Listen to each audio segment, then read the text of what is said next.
মৰমৰ ছাত্ৰ-ছাত্ৰীসকল আজি ভয়েস চেঞ্জ সম্পৰ্কে আলোচনা কৰিম যে এক্টিভ ভয়েসৰ পৰা পেসিভ ভয়েস কেনেকৈ কৰিব লাগে এই সম্পৰ্কে আলোচনা কৰা হ'ব so how to change voice from active to passive it will be discussed here active voice এই বাক্যটো he plays football এই বাক্যটোত he subject plays verb football object the voice change or নিয়ম অনুসৰি active voice or যেটো object passive voice ত subject হয় হে football object ইয়াক subject কৰি লোৱা হ'ল এতিয়া বাক্যটো আছে simple present tense ত football object ইয়াৰ নাম্বাৰ হৈছে third person singular number হে বাক্যটো যেটো প্ৰেজেন্ট টেন্সত হয় হে ইয়াত অক্সিলাৰি ভাৰ্ব ইজ ব্যৱহাৰ কৰা হৈছে নেক্সট ভয়েস চেঞ্জ বুলি ক'লে সদায় পেসিভ ভয়েসত এই ভাৰ্বৰ পাষ্ট পাৰ্টিসিপল ফৰ্ম হে ব্যৱহাৰ কৰা হয় হে প্লেস ইয়াতে কি ব্যৱহাৰ কৰা হৈছে played football is played next active ভয়েসৰ সাবজেক্টটো পেসিভ ভয়েসত অবজেক্ট হয় আৰু ইয়াৰ হৈতে এটা প্ৰিপজিশন ব্যৱহাৰ কৰা হয় হে হি ইয়াত কি হৈছে হিম আৰু ইয়াৰ হৈতে প্ৰিপজিশন ব্যৱহাৰ কৰা হৈছে বাই আৰু যেতিয়া এই সাবজেক্টটো পেসিভ ভয়েসত অবজেক্ট হয় ইয়াক এজেন্ট বা ডুয়াৰ অফ দা অ্যাকশন বুলি কোৱা হয় এতিয়া যেতিয়া আমি ভয়েস চেঞ্জ কৰিম সাবজেক্টবোৰৰ অবজেক্ট বিলাক কেনেকুৱা হয় এতিয়া subject I object me we year object form হৈছে us he ইয়াৰ অবজেক্ট হৈছে him she ইয়াৰ অবজেক্ট হৈছে her they অবজেক্ট হৈছে them now you see how to change voice active voice he plays football here he subject plays verb football object as a rule the object of the active voice becomes subject in the passive voice so football here taken as subject and according to tense and number and person of the object an auxiliary verb is used so here auxiliary verb is next in passive voice always past participle form of the verb is used so plays here played next the subject of the active voice in passive becomes object so he him and it is introduced with preposition by and when the subject becomes object it is called agent or doer of the action and now see subject and object form I subject object form me we us he him she her they them so these are the basic rules for changing voice from active to passive the active voice or passive voice কৰাৰ এইখিনি হৈছে প্ৰাথমিক নিয়ম আৰু কেইটামান উদাহৰণ আমি কৰি চাম now this sentence active voice I know her বাক্যটো সিম্পল প্ৰেজেন্ট টেন্সত আছে এতিয়া passive voice she is known to me her object ইয়াক সাবজেক্ট কৰি লোৱা হ'ল বাক্যটো সিম্পল প্ৰেজেন্ট টেন্সত আছে সি থাৰ্ড পাৰসন সিঙ্গুলাৰ নাম্বাৰ হে অক্সিলাৰি ভাৰ্ব ইজ ব্যৱহাৰ হৈছে নো past participle known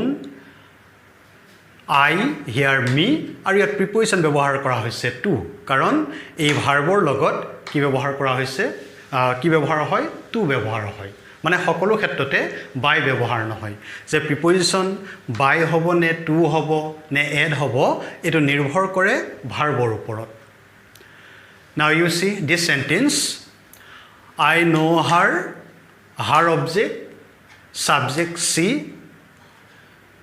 tense is present third person singular number so here auxiliary verb is know past participle known and I here to me here preposition to not by because the preposition it depends on the verb Sometimes it may be by, it may be to, it may be at, it may be with, and it depends on the verb. এবাৰ এই বাক্যটো the news surprise us. Us object, year subject হৈছে we. বাক্যটো past tense আছে surprised. We first person plural number tense past tense here we কি হৈছে were. We were. Surprise past participle surprised. Subject the news at the news. ইয়াতে preposition at ব্যৱহাৰ কৰা হৈছে কাৰণ surprised preposition হয় at.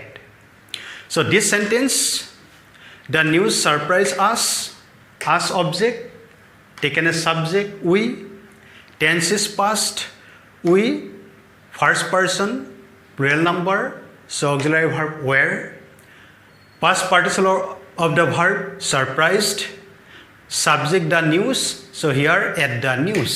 Here preposition at, not by, because with surprise preposition at. এবাৰ এই বাক্যটো his behavior pleases me. Me object ইয়াক subject কৰি লোৱা হ'ল I. বাক্যটো simple present tense আছে সেই simple present tense I ৰ সৈতে auxiliary verb am ব্যৱহাৰ হয় সেই am লোৱা হ'ল.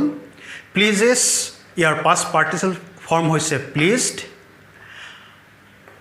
and his behavior here with his behavior ইয়াত preposition ব্যৱহাৰ কৰা হৈছে with কাৰণ pleased ইয়াৰ সৈতে preposition with ব্যৱহাৰ কৰা হয়. Now this sentence his behavior pleases us pleases me object taken as subject I, tense is simple present so auxiliary verb am, pleases past participle form pleased and his behavior with his behavior here preposition with because with the verb pleased preposition with. So in this way we can make passive from active to passive voice. So these are the basic rules for changing voice from active to passive. Another example. Now this sentence he will do the work active voice. এই বাক্যটো future tense আছে কাৰণ ইয়াৰ modal auxiliary হৈছে will. এটা passive. The work object ইয়াতে subject কৰি লোৱা হ'ল the work.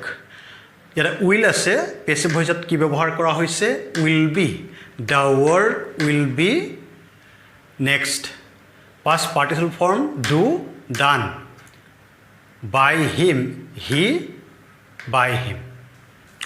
এইখিনিতে চোৱা যে auxiliary verbৰ ক্ষেত্ৰত modal auxiliary like shall will can could may might should would এই modal auxiliary বিলাকৰ ক্ষেত্ৰত passive voiceত কি ব্যৱহাৰ কৰা হয় be ব্যৱহাৰ কৰা হয়. will থাকিলে will be হয় shall be can be may be should be এই ধৰণে কি ব্যৱহাৰ কৰা হয় be ব্যৱহাৰ কৰা হয়. Now this sentence he will do the work tense is future here object the work taken as subject here modal auxiliary will so in passive will be because in case of modal auxiliaries like shall should will would can could may might in passive voice be is used so will be. Next do verb its past participle form done. Next he by him. The work will be done by him. So in this way we can make from active to passive voice. Okay.